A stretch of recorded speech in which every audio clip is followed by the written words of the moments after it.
¿no? Bien, hoy nos ha traído aquí los orígenes del Frente Popular, pero sobre todo lo que nos ha traído es nuestra preocupación por el presente, ¿no? Eso yo creo que es lo fundamental, porque esto de la memoria es útil, pero sobre todo para poder orientar las luchas del presente y para poder comprender qué es lo que ocurre ahora y qué podemos hacer, porque la primera derrota se produciría si cada generación tuviera que partir de cero. Si se rompe el hilo rojo de la memoria, si se rompe ese hilo rojo de la memoria, estamos perdidos, porque entonces significará que tenemos que descubrir la pólvora, el Mediterráneo y cómo se lucha cada generación, mientras que el poder, el hilo del poder, el hilo de la dominación, el hilo de la explotación, ese se mantiene incólume, ese se mantiene ahí, es la clave del poder actual, el que ellos no han roto sus lazos de memoria, mientras que a los trabajadores y a las clases populares se les ha condenado durante siglos a la ignorancia, a la pérdida de su identidad, a la alienación más absoluta, porque claro, un pueblo que recuerda que ha sido libre es un pueblo que luchará por su libertad. Un pueblo que recuerda que la lucha sirve es un pueblo que lucha. Un pueblo que recuerda que fue libre y que luchó será un pueblo que luche por su libertad. Por tanto, la raíz de ese sentimiento de desánimo está en que ya no guardamos memoria de los triunfos que hemos tenido, de las luchas que hemos tenido, en las cuales hemos dado lo mejor de nosotros mismos y las generaciones anteriores. Somos el resultado de muchas luchas durante muchas generaciones. Entonces la batalla esa, la batalla de la memoria, es una batalla fundamental para las luchas del presente. Fundamental. Cosas raras que nos inventan ahora, que dicen que quieren conseguir la unidad pero sin banderas, porque ya no hay derecha ni izquierda y tal. Todo ese discurso siempre va a lo mismo, a romper los lazos, los hilos rojos de la memoria, que nos hablan de que no hemos sido nosotros, ni esta generación, la primera en luchar. No hemos sido los primeros en condenados al desánimo ni a nada. Al contrario, el desánimo, la derrota, el aplastamiento fue mucho peor en el pasado. Y la gente que luchó antes que nosotros, que nos ha llevado a los mínimos de libertad, a los poquitos de libertad y de derechos que tenemos ahora, esa gente luchó en condiciones mucho peores, con mucha más desesperanza. Pero sin embargo, supieron rehacerse y encontrar en el optimismo de la voluntad, en el ejemplo, en la emulación de los que luchaban a tu lado, el ejemplo para salir adelante. Y somos el resultado de todo eso, de los aciertos y de los errores, de las derrotas y de las victorias. Somos el resultado de todo eso. Y hoy Agustín nos ha invitado aquí a hablar de una victoria muy importante, que fue el origen del Frente Popular. Entonces podíamos hablar aquí un montón, podíamos estar aquí, vamos, un seminario entero, aquí todos hablando del tema, porque el tema da mucho de sí, pero vamos a lo fundamental. ¿Qué significó el Frente Popular? En realidad no es eso. En realidad lo que está pasando es que somos también el resultado de una gran derrota histórica. De una derrota en la que se abandonaron las banderas de la izquierda, se abandonaron los valores de la izquierda, se abandonó el valor de la solidaridad, se abandonó el valor de hablar claro. Y cuando empiezas a acumular derrotas autoinfligidas, entonces es cuando se acaba alterando las propias posibilidades de triunfo. Pero pensad cuando nació el Frente Popular. Se venía de una gran derrota, octubre del 34. Octubre del 34 había surgido por el temor fundado a que la República fuera destruida desde arriba y desde dentro de la propia República, como había ocurrido en Alemania. En Alemania, desde dentro de la República de Weimar y desde arriba, desde el poder, con el voto del Zentrum y de los demócratas cristianos y de los partidos católicos, porque fue así, Hitler no ganó las elecciones y no formó gobierno por su cuenta, sino que le apoyó la derecha y le apoyaron los católicos y le apoyó el presidente de la República, Hindenburg, que representaba a los sectores aristocráticos y terratenientes y militares, con el voto de los católicos y con el voto de los demócratas cristianos y con el voto de los partidos de la derecha formó gobierno con un cometido: aplastar a los demócratas, y aplastar a la izquierda, y aplastar al movimiento obrero. Y eso fue lo que hizo, y lo hizo desde dentro y desde arriba. Entonces, cuando Gil Robles gana las elecciones y forma gobierno con la ayuda de Lerroux, su programa pasaba por destruir la República. Y ellos asumen el gobierno de la República para destruirlo. Y se dedican durante 2 años a destruir todos los avances que se habían hecho en los 2 años anteriores. Y además, en un contexto europeo en el cual en Alemania se estaba aplastando la democracia, en un contexto en el que en Austria, en enero del 34, la Liga Armada de los sindicatos socialistas y comunistas austriacos, se habían tenido que sublevar ante la dictadura que se había impuesto en Austria y que luego le abriría la puerta a Hitler. Y hubo centenares de niños austriacos que vinieron refugiados a España y que vinieron refugiados a Asturias y vinieron refugiados a las zonas obreras traídas por la Internacional en solidaridad. Y el proletariado español y los trabajadores españoles sabían muy bien, perfectamente, que en Europa se estaba destruyendo la democracia y la libertad a manos del fascismo desde dentro y desde arriba de las propias instituciones democráticas. De manera que cuando octubre del 34 tiene lugar, no es un ataque a la República, es una autodefensa frente al fascismo.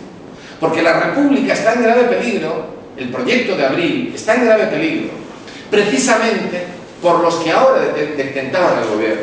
Y eso sabemos cómo ocurre, fue una acción defensiva. Fue una acción que demostraba que en España había gente dispuesta a luchar y no a quedarse quieta mientras la democracia era destruida desde dentro y desde arriba del propio poder. Entonces, cuando en el año 35, a finales del 35, se forja la unidad que daría origen al Frente Popular de las elecciones de febrero del 36, de lo que se viene es de una lucha desesperada en la que cada cual lucha por sus ilusiones. Unos luchan por reconstruir octubre, unos luchan por la revolución, otros luchan por salvar la República. Pero todas esas ilusiones, que pudieran parecer distintas, todas se conjugan en una alianza de muy amplia base. Y se viene de una derrota, de la derrota de octubre del 34, porque aquello es aplastado. Yo no voy a entrar a discutir sobre si fue legal o ilegal. Por supuesto que fue ilegal octubre del 34. De acuerdo con la ley republicana, aquello era ilegal y tenía que ser reprimido, y lo fue. Pero lo que era ilegal también fue la monstruosa represión a la que se sometió a los que se habían sublevado. Y en última instancia, lo que está en la raíz del triunfo del Frente Popular no fue que la gente aprobara o dejara de aprobar la insurrección de octubre del 34. Lo que la gente hizo que votara en masa fue, primero, que se veía claramente que aquel gobierno era un gobierno corrupto y que era un gobierno que había incumplido la Constitución y había incumplido completamente todas las ilusiones del pueblo un 14 de abril. Eso por un lado. Y por otro lado se veía clarísimamente que la mano que estaba agitando la represión de octubre del 34 era una mano que lo que quería no era reprimir a los revolucionarios, sino reprimir cualquier asomo de libertad, cualquier asomo de pensamiento crítico y cualquier asomo de organización que supiera hacer frente al fascismo que estaba en ascenso. Y esa sensación la tuvo la gente. Y entonces ahí es donde viene el papel de los políticos. Porque los políticos, desde un punto de vista republicano, no son sino ciudadanos que asumen un compromiso público en defensa de aquello en lo que creen y que es compartido por sus compañeros. Eso no es un político. Cuando el político es alguien separado del ciudadano, entonces algo huele a podrido en Dinamarca. Desde el punto de vista estrictamente republicano, el ciudadano es siempre un político. Y todo político es ciudadano. Cuando escuchéis la palabra político separada de la ciudadanía, es que algo va mal. Y si escucháis la palabra ciudadano y ciudadanía separada del concepto de república, entonces huele peor. Porque entonces lo que tenemos es una manipulación posmoderna de estas que se han inventado ahora para derribar los viejos valores de la izquierda y construir un nuevo sistema de dominación en el cual ni nos enteramos de que nos están dominando porque nos llevan a eso camino de la estupidización colectiva. Y la palabra ciudadanía y ciudadanismo que se está utilizando ahora de forma miserable, voy a decirlo, es un concepto de ciudadanía que niega la república.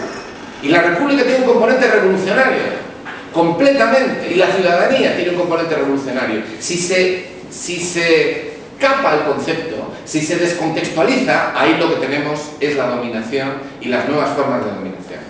En octubre del 34 hubo una derrota, pero en febrero de 1936 hubo una victoria. ¿Cuál fue la clave? En primer lugar, la capacidad de reacción de la gente y de identificación de un enemigo. En segundo lugar, lo que hubo fue visión política y generosidad política por parte de los que confluyeron en aquella historia. El concepto de Frente Popular, ¿quién lo parió? Pues lo parieron varios, y ya sabéis que las victorias siempre tienen muchos padres. Todos dicen, fui yo, no, fue el otro, fue aquel. Dice, las victorias, las derrotas no. Las derrotas nadie, todo el mundo está quitando encima, ¿no? ¿Quién tuvo la culpa de la derrota de la República? El Lister tuvo la culpa. No, Urruti, dice, no, Urruti. El Mera tuvo la culpa, el otro no. Por favor, quien tuvo la culpa fue Hitler y Mussolini y la vergüenza de las democracias europeas que se rajaron, porque el pueblo luchó. Y hubo dirigentes, y hubo sacrificios, y hubo lucha, y hubo de todo. Y la derrota vino porque cuando los malos son más que los buenos y tienen más armas, pues te derrotan, así que es normal. Y bastante hicieron. Ese no es el problema. Entonces, ¿quién fue el padre del Frente Popular? Pues todos un poco. Porque no hubiera bastado con que una mente preclara hubiera dicho el camino para la unidad es este. Ahora tenemos algunas mentes preclaras que nos dicen que el camino para lograr la unidad de todos frente a la crisis es olvidar las banderas, es olvidar la ideología, que ya no existe derecha ni existe izquierda, que hay que unirse en pequeñas cosas. Hay quien nos dice eso ahora. Nos dice que tenemos que olvidar quiénes somos, de dónde venimos, por qué hemos luchado, por qué mataron a nuestros compañeros y por qué tenemos que luchar nosotros ahora. Pero bueno, ¿pero qué estamos diciendo? Vamos a aprender un poco de la historia.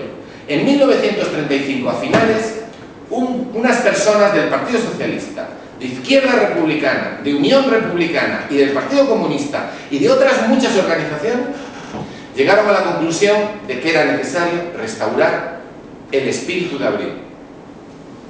La Comintern, la que había, la única que había hecho un cambio fundamental en su línea política. Habían dicho, nos hemos equivocado en lo que hemos estado haciendo hasta ahora. Los comunistas no podemos luchar solos contra el fascismo. Tenemos que luchar en el seno del pueblo, con todas las fuerzas democráticas y todas las fuerzas antifascistas que lo sean. Por tanto, no vamos a negarnos a unirnos a otros, aunque no sean comunistas. Porque los comunistas tienen que estar donde está la lucha contra el fascismo. Y allí donde esté la lucha contra el fascismo, estarán los comunistas. Y ese es el cambio de giro que hace la Comintern, que hace Dimitrov y que hace Stalin en el 1935-36, cuando autorizan a los partidos comunistas y les instan a formar parte de los frentes populares. Porque no es verdad que los frentes populares se los invente la Comintern. Los frentes populares era una cosa que venía pidiendo la gente por abajo. La gente desde abajo decía que nos comen, que o nos unimos o nos machacan, pero por favor, pero déjense de tonterías ustedes que están ahí sentados en la tribuna, déjense ya de diferencias. La petición de la unidad siempre fue una reclamación de los oprimidos. Los oprimidos siempre eran conscientes de que si se unían eran más. Y la petición de unidad y la petición de que hay que dejar historias personales e historias y lo que haga falta para conseguir la victoria. Y luego ya veremos, Pero primero vamos a hacer frente a lo que tenemos delante. Esa petición de unidad siempre existió y siempre hubo dificultades para lograrla. En 1921-22 en Italia, el propio Gramsci, Matteotti, que era socialista, Guido Micheli, que era socialista también, y los comunistas que estaban en torno al grupo de Gramsci, ellos también teorizaron la unidad y lo intentaron unirse frente al fascismo que estaba en ascenso. Y hubo unidad por abajo, y crearon los Arditi del Popolo, y crearon las ligas de resistencia frente al fascismo, y les hicieron frente con lo que pudieron. Y no pudieron mucho, porque estaban muy solos, y los machacaron. Pero el grito de unidad es un grito de unidad que luego se plasma, por ejemplo, en las brigadas internacionales, cuando el batallón garibaldino se nutrió de todos esos elementos, se nutrió de republicanos como Pachiarli, que fue comandante del batallón y que luchó aquí, al lado, en Getafe. de Guido Pichelli, que era socialista, un socialista independiente que había montado los Arditi del Popolo y que había organizado la barricada de Parma, que había aguantado 8 días a las tropas de Mussolini, y era socialista. O los comunistas, que estaban todos juntos porque había un sentimiento de unidad. Entonces, cuando la Comintern da el giro y dice, mirad lo que ha pasado en Alemania, aprendamos de los errores, nuestros compañeros, los partidos comunistas, tienen que ser el baluarte, el bastión de la unidad antifascista. Si hay Frente Popular, nosotros estaremos allí, pase lo que pase, porque nosotros tenemos que dar esa batalla. Eso fue lo que dijeron los comunistas. ¿Y qué dijo Azaña en el mitin de comillas? Ese fue el gran muñidor del asunto. Él no tuvo la idea, pero escuchó la idea y también estaba en su corazón. ¿Y qué es lo que plantea Azaña en el mitin de comillas famoso? Él no llega allí y dice que hay que conseguir la unidad en torno a cosas raras. No, él no dijo eso. Él no dijo dejar las banderas en casa. No, no dijo eso. Él no dijo esta batalla está perdida, ahora hay que inventarse un nuevo cambio de conciencia, como dicen algunos. No, Azaña fue al campo de comillas y dijo que tenemos que salvar el espíritu de la República, la enorme ilusión que hizo que este pueblo, sin sangre y lleno de esperanza y de confianza y de ilusión, un día mandara a los Borbones al exilio y proclamara la República del pueblo. Eso fue lo que dijo Azaña.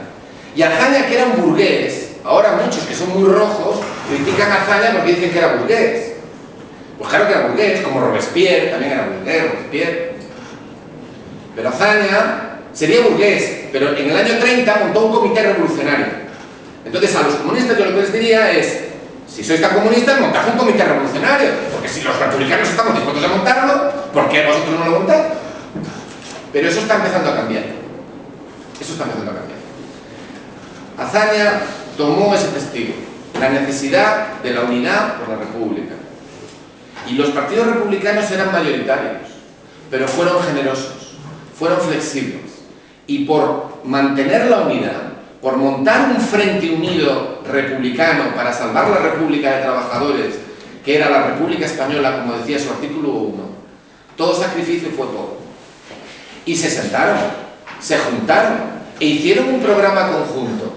Y en ese programa conjunto confluyeron desde el Partido Comunista de la Internacional, con Stalin y con Dimitrov, a Andreu Nin, del recién nacido Partido Obrero de Unificación Marxista, que no era Trotsky, sino sencillamente de izquierda comunista independiente. Eso se llama unidad. ¿Cómo es posible que en plenos años 30, con toda la que tenían montada y con las posiciones tan enormemente enfrentadas que había, se pudiera forjar un frente de unidad antifascista que iba desde los partidos de Unión Republicana hasta los partidos de izquierda republicana, incluyendo a todas las tendencias comunistas? Vamos, hasta el PNV se apuntó al fin, lo cual ya es alucinante. Entonces, ¿cómo lo hicieron? Pues muy sencillo. Lo hicieron con visión política, con generosidad, con ideas claras y con flexibilidad en las formas y firmeza en el fondo. Y esas son las recetas que nosotros necesitamos ahora para hacer frente a la situación que tenemos planteada ahora. Y en este espacio, y en múltiples espacios como este, muchísima gente ha ido vendiendo motos en los últimos años. Todo tipo de motos. ¿Cuántas motos queréis? Podemos ver todo tipo de motos. Bueno, ya estamos hartos de motos. La situación ya no es que estemos hablando de naufragios, es que el agua empieza a entrar por el camarote. Ya es que la situación ya es insoportable. Si lo sabéis mejor que yo, está todo en peligro. Las pensiones, el trabajo, el presente, el futuro, todo, está todo. Estos tíos realmente van a por todos. Se han cargado todo lo cargable. Y más que van a hacer, porque su plan es un plan de destrucción del sistema democrático. Todo el discurso socialdemócrata que había, todo eso ya no vale nada. Absolutamente nunca valió nada, ¿no? Pero ahora menos, porque el discurso socialdemócrata se basaba en la idea de que los pequeños cambios a base de mucho retroceder y tal y cual, de no caer en posturas maximalistas, no vamos a negociar, no sé qué, todo eso iba permitiendo pequeños cambios. Aseguramos las pensiones, aseguramos la seguridad social, aseguramos el seguro de paro, la enseñanza pública. ¿Veis? Hay que alejarse de los maximalismos, hay que alejarse del discurso de la lucha de clases, eso ya no existe. Ahora, todas esas pequeñas cosas, todo eso ya, hay otras formas de hacerlo.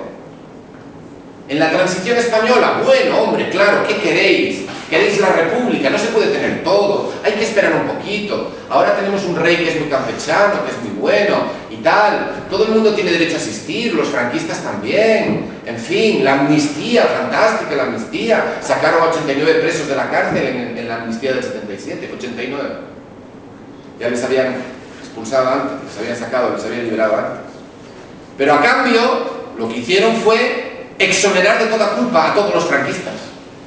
A los 146 miembros de la Brigada Político-Social que todavía siguen en activo y que son mandos de la policía del señor Rajoy, esos están en libertad y están en el mando de la policía porque la ley de amnistía no los condenó. Nosotros tenemos un sistema judicial que algunos que van de posmodernos y de agitamanitas en plazas nos dicen que es que hay problemas con la justicia, que está muy politizada. La justicia está muy politizada porque no se juzgó a los jueces franquistas y no se expulsó a decenas de jueces que estaban pringados en todos los crímenes de la dictadura. Y como hubo una amnistía que incluyó exonerar de toda culpa a esos jueces, el sistema democrático se vio obligado, el sistema democrático realmente existente, la democracia real existente, la democracia real ya es la que tenemos, esa es la que tenemos, la que hay, porque la real es la que existe, la que tenemos. La que queremos no es la real es la monarquía. Nosotros la que queremos es la democracia republicana. Bueno, pues el sistema judicial está como está en España, por un motivo, porque aquí no hubo ruptura en la transición, porque los jueces franquistas siguieron en el mismo sitio, y siguen ahí. Tenemos que decir que no hay motivo para caer en la desesperanza, porque no lo hay. Siempre estamos a tiempo de hablar claro, de unir a los que están separados pero que sienten de manera parecida, y tenemos ocasión y tenemos posibilidad de aprender de nuestra propia historia y de aprender de lo que es nuestra tradición. El Frente Popular nació como resultado de la convergencia de gente que era muy distinta, que tenía proyectos distintos, que tenía visiones incluso diferentes, pero que consideraban que algunas cosas eran importantes y eran comunes. Que era mejor la república que la monarquía, que era mejor la democracia que la dictadura, que era mejor el antifascismo que la simpatía por el fascismo. Eso lo tenían claro. Y se sentaron, hicieron un pacto, y todo el mundo puso su programa máximo. Y luego, como había voluntad y había generosidad, dijeron, cuando los comunistas decían que queremos nacionalizar la banca, los partidos republicanos pusieron una acotación. Bueno, pero por el momento vamos a procurar que la que hay tenga una función social. Y bueno, se aceptó perfectamente, porque el programa del Frente Popular no pedía cosas raras, era un programa muy normalito, muy normalito. Y ganan las elecciones, y entonces ¿qué pasa? Forman gobierno los republicanos. ¿Y quién les da apoyo? Todos los demás, toda la izquierda que está en el Parlamento. Y así es como funciona el asunto. Y algo debió de salir bien, porque la derecha fue derrotada socialmente y políticamente de una manera total en el invierno de 1936. Y por eso se pasaron al terrorismo, por eso armaron a Falange, por eso armaron a los requetés, por eso armaron a los terroristas monárquicos. Por eso los monárquicos empezaron a meter dinero para aplastar a la República. Por eso atacaron al fiscal general del Estado. Por eso le pusieron una bomba a Jiménez de Asúa. Por eso intentaron matar a Eduardo Ortega y Gasset, fiscal general de la República. Por eso mataron y mataron y mataron y mataron. Porque habían perdido políticamente. Porque la República los había derrotado. Porque el pueblo organizado en sus organizaciones, cada uno en la suya, unidos bajo la bandera de la República, habían derrotado políticamente a la reacción. Y a la reacción lo único que le cupo fue el golpe militar genocida. ¿Y sobre qué ha sido acuerdo? Pues hombre, es que todavía no nos lo creemos, ¿no? La de que hay dos R's que son una de las claves en esta historia en la que estamos hablando. La primera R es ruptura. Tenemos que romper. Hay que romper. ¿Con qué? con la herencia del franquismo, con los sobres, con Bárcenas, con el Partido Popular, con Fraga, con Rajoy, con el otro, con el de la moto, con la pizarra de Suresnes. Aquí nos hemos olvidado, porque se ha olvidado la memoria histórica, está liquidada, que una democracia burguesa es una democracia en la que ser ciudadano, solamente ser ciudadano si se tiene dinero y propiedades, nada más. Y tú puedes ser diputado si tienes dinero y dices, yo vivo de rentas, o tengo tanta renta al año. Y entonces eres diputado. Argüelles, el señor es el del barrio, el de la estatua que atropellaron, que le han cambiado de sitio ahora. Argüelles, el de la Constitución de Cádiz. Argüelles, claro, es que cuando vino el Borbón después de 1814, dijo, se acabó la Constitución, a tomar por saco. Y entonces, la alternativa era que le ahorcaran o marcharse al exilio. Entonces, se fue, claro, se fue a Londres. Allí, entre la cosa masónica, unos y otros y tal, más o menos aguantaron como pudieron, y ya cuando hubo la vuelta a la tortilla, ya regresó a Argüelles, ¿no? Pero no tenía un duro. El pobre hombre había estado toda la vida en el exilio, le habían quitado todo, la casa, vamos, la ley de responsabilidad políticas que había usado Fernando VII, se pueden ustedes imaginar. Pero claro, vamos a ver, ellos eran constitucionalistas y muy liberales y tal, pero un momento, de ahí a que el pueblo vote en masa y pueda ser elegido, eso es otro tema, ¿eh? Ese es otro tema. Total, que como Argüelles había sido un padre de la Constitución de Cádiz y tal, pues entonces le necesitaba, porque era un emblema de la democracia, de la libertad, frente al absolutismo. Y entonces Argüelles, para poder ser diputados, tuvieron que prestarle dinero. Le dieron un préstamo de decenas de miles de duros de la época para poder acreditar un patrimonio. Y gracias a eso fue elegido diputado. El primer concejal socialista que hubo, a principios del siglo, o el primer diputado que hubo socialista, la UGT le tuvo que poner una mercería, porque si no eras un industrial, un empresario, no podía ser elegido diputado. Una persona que viviera de un salario no podía ser elegido diputado. Cuando hablamos de democracia burguesa o de la democracia de la otra, o de la de verdad, nos hemos olvidado de lo que significa eso. Una democracia burguesa es una democracia donde solamente si tienes dinero y tienes propiedades, puedes ser un hombre público, puedes defender, puedes ser diputado, puedes moverte y tal. Porque no tienes ningún derecho. Entonces, a nosotros ahora, a lo que nos quieren llevar, es a un sistema en el cual solo quien tenga dinero y propiedades será plenamente ciudadano. Y ese es un sistema, tenemos que luchar contra eso.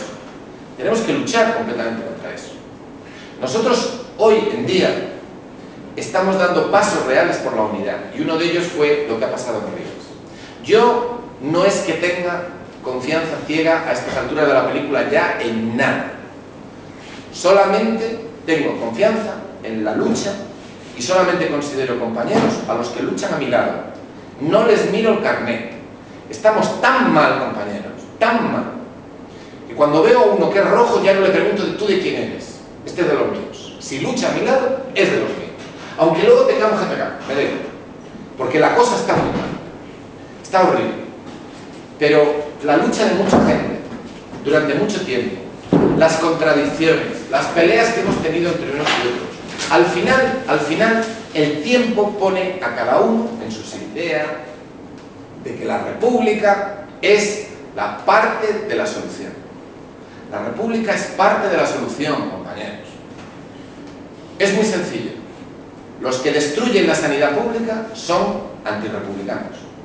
Los que destruyen la salud pública y el sistema público de salud son, no esta república ni la otra, no, la república llamada que el constitucionalista republicano del 31 logró plasmar en un artículo primero de la Constitución que es realmente genial. Porque aquí todo el mundo, cuando hablamos de la república, todo el mundo empieza a decir yo la quiero tal, no, yo la quiero federal, y con chorreras, no, confederal, no, socialista, bueno, pero soviética, compañeros, lo dejó claro. España se constituye como una república democrática de trabajadores de toda clase, organizados en un régimen de libertad y justicia. Eso es el punto de encuentro. A partir de ahí, ya luego podemos empezar con los detalles. ¿Se puede avanzar por la república ahora? ¿Se puede unir las mareas famosas, estas, en la lucha republicana? Pues está claro. Pues claro, es que es evidente. Es que como no se unan, nos derrotarán a todos por separado. Es de cajón. Es que siempre ha sido así. La República está clarísimo que forma parte de la solución. La República no es más que la metáfora del triunfo de los trabajadores. La República es la bandera que engloba a todas las ilusiones y a todos los sueños de este pueblo, porque históricamente millones de personas lucharon y murieron por esa bandera, aunque no fuera su bandera, sino porque esa bandera les daba la cobertura que necesitaban a sus corazones. Eso fue lo que pasó en la guerra. Unificar todo el frente de resistencia ciudadano, que cada día es mayor, frente a los recortes, y decirles que si quienes recortan son antirrepublicanos, algo bueno tendrá la República.